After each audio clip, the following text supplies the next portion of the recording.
কতগুলো ভয়ঙ্কর অভিজ্ঞতার কথা আজকে আপনাদেরকে শেয়ার করছি। কিছুদিন আগে একজন সরকারি ঊর্ধ্বতন কর্মকর্তা গ্রেফতার হলেন, সাথে তার স্ত্রীও। এ সময় তাদের সম্পদের তদন্ত করা হচ্ছিল। দায়িত্বপ্রাপ্ত টাস্কফোর্সের সদস্য ভদ্র মহিলাকে জিজ্ঞেস করলেন, এই বিপুল সম্পদ জোগাড়ের উৎস সম্পর্কে আপনি কিছু বলার আছে?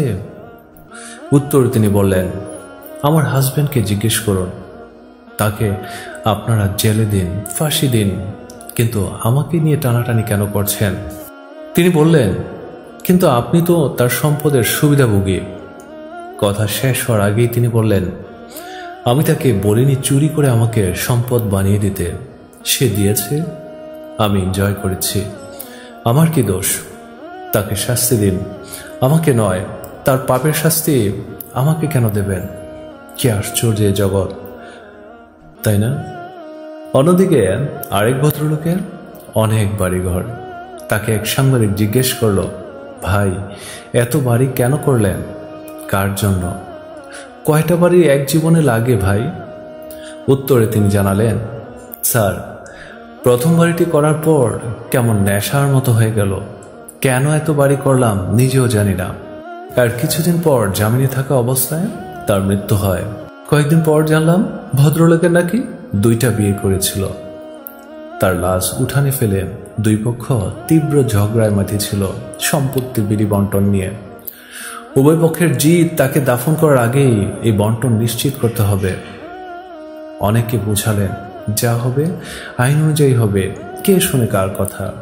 উভয় পক্ষের দাবি তাদের প্রাপ্য। তারা ঝগড়া করছেন কিভাবে সম্পদ বন্টন হবে, অথচ সম্পদ উপার্জনকারীর লাশ উঠানে পিঁপড়ায় খাচ্ছে। কি আশ্চর্য এই পৃথিবী, তাই না? আরেক ব্যক্তি অতি পদস্থ কর্মকর্তা ছিলেন। এক সাংবাদিক তাকে জিজ্ঞেস করছে, স্যার কিছু মনে করবেন না, এই বয়সে কি এত ঝামেলা যে আপনি অফিসে অফিসে ঘুরছেন, বাড়িতে আর কেউ নেই আপনার? তার চেহারা কুঁচকে গেল, সেখানে কিলবিল করতে লাগলো হতাশা। তিনি বললেন, আপনি আমার পুত্র না, নাতির বয়সী। আপনাকে একটি কথা বলি, চাকরি জীবনে আমি প্রয়োজনের চাইতে বেশি কামিয়েছিলাম। সেটি আমার জন্য অভিশাপ হয়ে দাঁড়িয়েছে। একটি মাত্র ছেলে আমার, পড়াশোনা করে নেই, সারাদিন ঘুমায়, আর সন্ধ্যা হলে ক্লাবে গিয়ে মদ নিয়ে বসে, মাঝ রাতে পার করে মাতাল হয়ে বাড়ি ফিরে আমাকে অশ্রাব্য ভাষায় গালিগালাজ করে, ভোরের দিকে ঘুমায়, তারপর সারাদিন বিছানায়। বিয়ে শাদীও করাতে পারি নাই তাকে।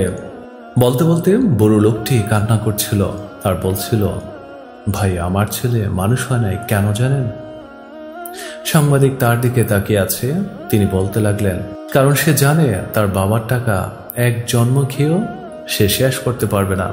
আমি যদি প্রয়োজনের বেশি উপার্জন না করতাম, তাহলে হয়তোবা এটা নাও হতে পারত। সন্তান অমানুষ হওয়ার মতো কষ্ট আর কিছু নেই।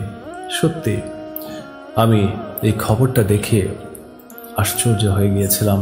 আমরা টাকার পিছনে দৌড়াচ্ছি, ফ্যামিলি মানুষের প্রতি একটু খোঁজ নিচ্ছি না। প্রত্যেকটা মানুষেরই খোঁজ নেওয়া উচিত। এই পৃথিবীটা আসলে এমনই, আপনি কষ্ট করছেন, অনেক কিছু করছেন, সব কিছুই নিজের জন্য করছেন, পরিবারের জন্য করছেন। এই কথা ভেবেই তো আপনি ইনকাম করছেন। একবার খেয়াল করে দেখুন, আপনি আপনার প্রয়োজনের বেশি যখন ইনকাম করবেন, এবং সেটা যদি হয় অসৎ উপায়ে, আপনাকে আমাকে সবাইকে কিন্তু মরতে হবে, এবং উপরওয়ালার কাছে অবশ্যই আর হিসেব দিতে হবে। আর হিসেবটা কি আপনি সঠিকভাবে দিতে পারবেন? কেউ তো তখন আপনার লাইবিলিটি নিবে না। তাহলে কেন আমরা এত দুর্নীতি করছি? প্রয়োজনের বেশি অতিরিক্ত টাকা ইনকামের দরকার নেই, কারণ আপনাকে এই পৃথিবীতে আল্লাহ তাআলা কিন্তু লিমিটেড টাইম দিয়ে পাঠিয়েছে। এই লিমিটেড টাইমে আপনি যা ভালো কাজ করে যাবেন, তারই ফলাফল কিন্তু এক সময় পাবেন।